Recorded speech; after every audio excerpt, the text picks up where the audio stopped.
So let's get down to the nitty-gritty. Let me start gloating a little bit. But before I do, Cleveland, this was for you Mm. and your heartbreak. So sorry for that, Cavs. But the Knicks end up sweeping them Cavaliers. It wasn't even close, 130-93. You picked the Cavs in this series. I picked the Knicks. I came out good on this one finally. Finally, I got one right. But before I start doing my gloating, man, what happened in Game 4, man? And tell me what happened to your pick, man. Man, I chose this background intentionally because I'm that disappointed in the Cavs. Sometimes it's just time to go on vacation. And it was this time. They didn't come out ready to play at all. Like, I think game one, once they lost that game, the psyche was just gone. They could not pull the pieces back together. I think the Knicks they dominated them in so many facets. They didn't just beat the Cavs. I think what they did, they exposed them for all the things they need to figure out for next year. And, the Knicks did everything from they were more physical. The bench was better. They controlled the pace better with big body Brunson doing what he does. They exposed Cleveland's inability to score with a second scorer. So they really forced Donovan Mitchell to just play one-on-one a lot. And the bigs weren't really getting as involved as the previous series. That 37-point loss, man, like it speaks to how much change actually needs to happen. But I think it's funny because I feel like the Knicks were in a very similar space last year with bigger expectations, kind of follow the Pacers the way they did. And there was all these questions in the offseason about what are they going to do? What do they need to do? I know we'll get to that, but, the Knicks they dominated, man. They had balanced production. Bridges showed up. OG showed up. Cat showed up. Hart showed up. The Knicks shot like 50% from the field. They out-rebounded Cleveland by like 10 on average. And that was because all the shots Cleveland was missing.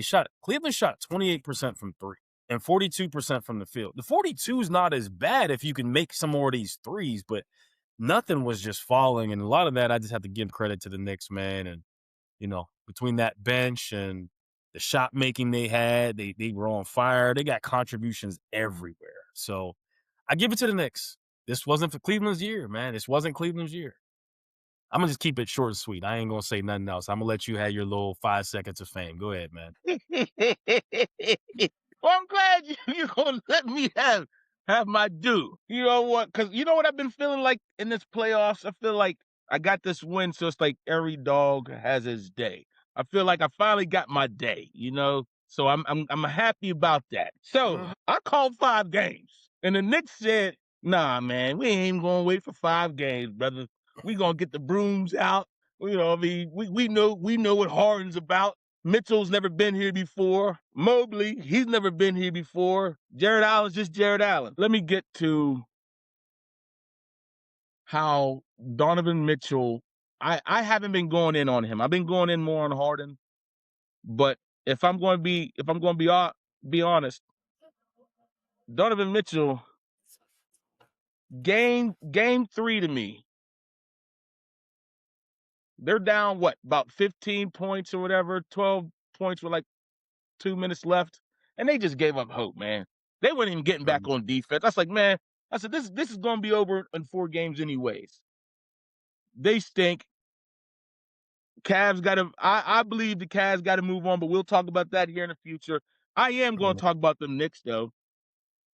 Everything you said was right. They scored 130 points, and no one scored over 20 points. No one scored 20 points or more on that team. That means you're getting contributions from everywhere, like you said. The bench was amazing. If this bench plays like this in the finals, you might have a new champion in New York since the first time since 73, wherever it was. You talked about Vaughns, you talked about everybody.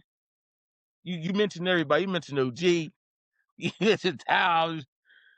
My boy Hart, Mikal Bridges, Brunson. You mentioned them all. But you forgot one man. I didn't forget. You forgot one man.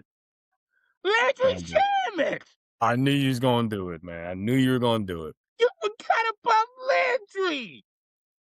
Landry had 16 points in 19 minutes. He was 4 for 4 from three-point land. Man, you better put some respect on Landry's name, man, and that hairline. You better put some respect on it. He said, you said he'll never find the bloom, bloom, bloom. He said, I ain't worried about finding that because he's finding the bottom of the net. That's what he said. He's finding the Mhm. bottom of the net. Landry coming in. McBride playing big time ball, man. Like if this bench can obviously I don't believe it's going to be that high, but if the Mhm. bench can consistently be good in the finals, man, this is going to shape up to be a good final. But like I said, you said it best. The first game, I believe, when they lost, that was shock for Mitchell.